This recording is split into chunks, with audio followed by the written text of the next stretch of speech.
Hey, Wild Ducks. Welcome to our technology podcast. It's my pleasure to introduce you to our host, Jerry Cuomo. Hey folks, Jerry here, and welcome to the Wild Ducks podcast. I think we have a great one in store for you today. And it starts some time ago. In fact, if I look back, way back, on my 40-ish year career as a software engineer, I would say that many of those memories have gotten quite fuzzy, but there's one memory in particular that is crystal clear, and that is the moment that I got bit by the software bug. So let me tell you a little bit about what was happening. I was at the T.J. Watson Research Center in Yorktown Heights, New York, that's IBM, and I was working as a part-time student in the physics department on the night shift. And one of the cool things was they allowed everyone, including students, to take the employee education courses. So if you found one you liked, you were welcome to take it. That paired with the fact that my dad had recently just brought home the first IBM PC, I thumbed through that course and I found something that struck my interest. And it was Introduction to Programming with Karel the Robot. And what was there not to like? It had robot in it. Well, folks, today's guest is the very teacher that I had of that class. His name is Brent Hailpern, and I am thrilled to have him with us today. So today, full circle, I'm here with Brent, my first programming teacher, Brent, if you can believe that, and one of the people who I blame in a very happy way that lit that spark in me so many years ago. Brent, welcome to Wild Ducks. Thank you, Jerry. I'm really looking forward to this. All right, so let's start. A few reflective questions, if you can set the stage. And I'll quickly ask you these now, but you can take them in stride. What led you to T.J. Watson research in the mid-'80s? What was your own background in software and research at the time? And then how did you end up teaching this class? How did you end up teaching programming at Watson? So fill us in a little bit. Set the stage if you don't mind. Sure, I'll try. Cut me off if I start waxing too eloquent here or just going on droning too long. I knew for a long time that I wanted to be a mathematician. Okay. Not sure why, but that just seemed to be the thing I wanted to do. I did my undergraduate degree in mathematics, and along the way picked up a minor in computer science. Now, this was the University of Denver, is a small private college, or at least it was then. Mm-hmm. And computer science was basically a little assembly language on a Nova mini computer. Okay. I think there may have been some Algol or Fortran or something. Okay. And then when I wanted to go to graduate school, I applied to both math and computer science school because I didn't know which I wanted to do. And through some excellent advice from one of my professors, I applied to Stanford. Mm-hmm. I got in, which in hindsight was a miracle. And that was 4 or 5 years, amazing years at Stanford. Turned out I had no aptitude for algorithms. Okay. And numerical analysis I got through, and AI just, was back then a struggle. Yeah, back then it was rough. Yeah, I mean, it in some sense it was far more disciplined in that it was. There was image recognition and speech recognition and, game theory kind of things. Right. The checkers program was a big deal. I mean, a computer could play checkers, but each one had its own underlying formalism. You kind of had to learn them all. That's right. So there's a bunch of parts that I could do but didn't enjoy, but somehow software and programming languages, and where I finally ended up in program verification, really got exciting to me. So mixing programs and logic and that kind of stuff. And so when I graduated, I was either going to do program verification or concurrency. Right. Because that was the kind of two halves. Right. Now it's the early 80s now, right? Yeah, so it's like 1980. I mean, it's about as early as you can get. Yeah, I guess 79 to be, close to early 80s. So, and I applied to both universities and industry labs. Mm-hmm. And got offers at Bell Labs and at TJ Watson and at a few universities, and finally decided that if I went to a university, I would stay at universities, because that was just kind of like the path I was on. Yeah. Where if I went to industry and I didn't like it, I could always go back to a university environment. So I ended up choosing TJ Watson.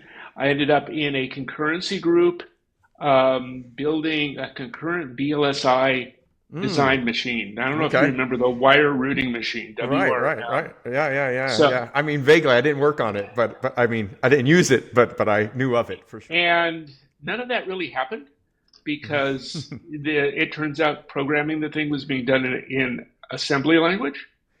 And well, that's the way a lot of programming was done back in those days. I dabbled a bit, but it sure gives you an appreciation when you go up, higher levels, what it's like to live below the surface. Absolutely. So and so now you're at a storied place. I mean, to say the least. TJ Watson. Back in the 80s, like, wasn't Fran Allen there and folks Fran like that? Allen and John Koch and just people that would win Turing Awards, people that were IBM fellows, kind of like you ended up. And I, in all honesty, didn't understand how wonderful it was until I was already kind of beyond being at that wonderful stage. I have to just, it was a storied place. And again, I at that time was just, exiting high school into college, and I had landed a part-time job at TJ Watson in the physics department doing real menial labor. I mean, it was just a very basic job, and it was the night shift, so it was after work. But I kind of walked the hallways when it was dark and kind of looked around, and I was like, wow, there's something's going on here. And I also, Brent, remember just anytime I needed advice, I was just a student. I would find myself later on, only like maybe a decade or so later, realizing whose office I was in. Like the person who created the math library for the mainframe, and people like that, and actually worked on a random number generator that I hear was used by Mandelbrot himself. So walking the hallway, it's just an amazing place. So then how did you end up teaching there? And I know you said you had an academic background. There was a program go ahead. Yeah, so no, I really enjoyed teaching when I was a graduate student, and thought I was good at it. Not sure, but it was something I enjoyed doing, which was my criteria at the time.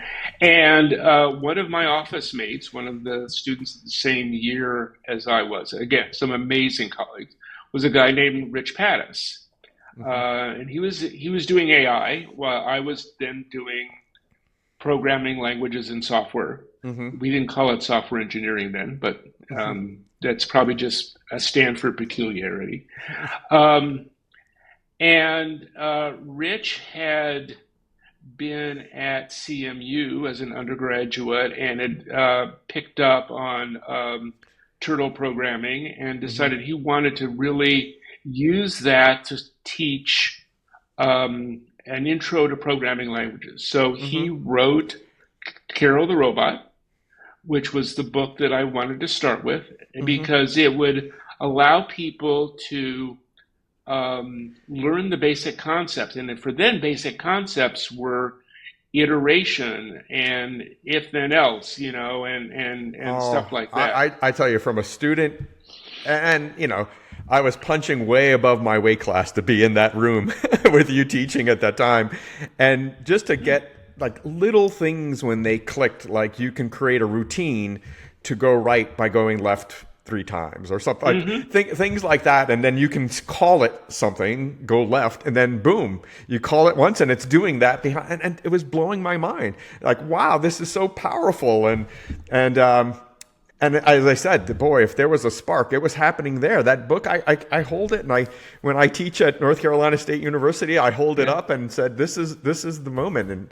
And what a great opportunity to have the guy here to chat. Well, so Brent, let's talk about the discipline behind programming, because again, at that spark, to this day, when I speak to people, I can't help but to try to think in modular form and think in bits and try to reuse those things, etc. So there's something that has been deeply instilled in me starting from that class, the art of programming, design, architecture, engineering, testing, all of those disciplines. Talk to us a little bit about the art of programming. Well, so at that time, programming, I would now call programming in the small. It was you writing a program from scratch. And as you well know now, no serious program gets written from scratch anymore. It's always an adaptation or an extension of something else, or it's built on a set of libraries that somebody designed for the numerical analysis part of the UI or what. But this was, kind of like can we record another follow-on podcast saying something like the last unique line of code was written in 1989 or something like that? not with me, but you get Grady Booch and he'll talk about that. So the big issues then were in the imperative world, the kind of conventional programming language was, structured programming. Gotos considered harmful was, a very famous article about you shouldn't be using Gotos, you should be using structures. And that grew into object-oriented programming and things like that. But that was one thread. Then there were the people doing Lisp and functional programming, which were not taken seriously, at least in the IBM world, beyond a small group doing Lisp VM under Mark Wegman. Let's kind of maybe fast forward. We're talking about the discipline. We're talking about the people. I would say in many cases legendary people around programming. So as a listener, I hope you're appreciating that this is a discipline. I mean, this is something we built careers on. But now enter AI code assistants. So I'd like to end this discussion here by talking about where we are today and where that might be going in the future. Helper, hindrance, etc. So let's whip up that conversation. So in one sense, it's just another tool. From a principal's point of view, if you're working in an integrated development environment that has a good understanding of your language, that that's really great because you will not be making all the stupid syntax errors. It will catch it as you're writing it. And changing variable names and refactoring all becomes automated. So all those things are good. Yeah. Unless you want somebody to understand how they're done, in which case you need to work without them to see the benefit for them and how they might be better or worse. Right. The way I look at the LLM-based AI assistants is rather than you having to figure out what sort algorithm you're going to use or the details of it or whatever piece of code you're going to write, you describe what it is and then search the world of what other people have written and then pull in an implementation. So, but the reality was with any programming, how do you handle when it doesn't work? So, I mean, that would be my next step. Yeah. And as a person who's fell out of the syntax of particular frameworks, particular languages like Python, I now feel liberated because I can act as a conductor, an orchestrator, and I can sit there and I can say, like, I would like it this way. But I also have some level of background to look at it and cast judgment. Do I like this? Yeah. Why don't I like this? What have I seen in my past that would cause me to want to do something different? Besides the fact that it may not be working. And then what do you do? Well, yeah. So So again, it comes down to, what are you optimizing for? If you're writing a script or writing a program to be run once or a handful of times, doing it in Python, doing it in, with the help of an assistant, pulling something off the Stack Overflow, who cares? I mean, That's right. The point is to get the job done. That's right. If you're doing it to prototype something, again, probably not a big deal, though you may want to think a little bit more about the design and the software engineering, because you're testing the concept in a context, not just by itself. And finally, if you're writing something that's going to run on millions of processors or for dozens of years, you need to be a lot more careful.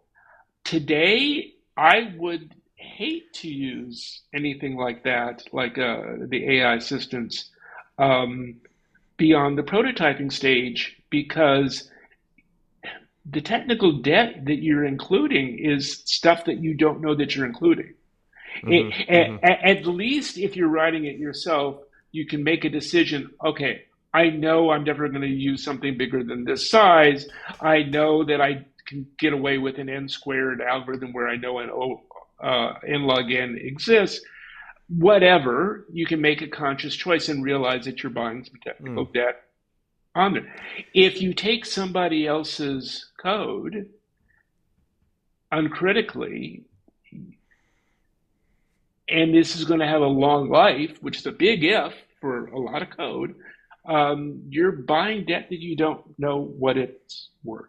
And that's where I think is the first problem. The second is going to be debugging. If you don't understand how the code's written, debugging, it's a royal pain. Oh boy, yeah,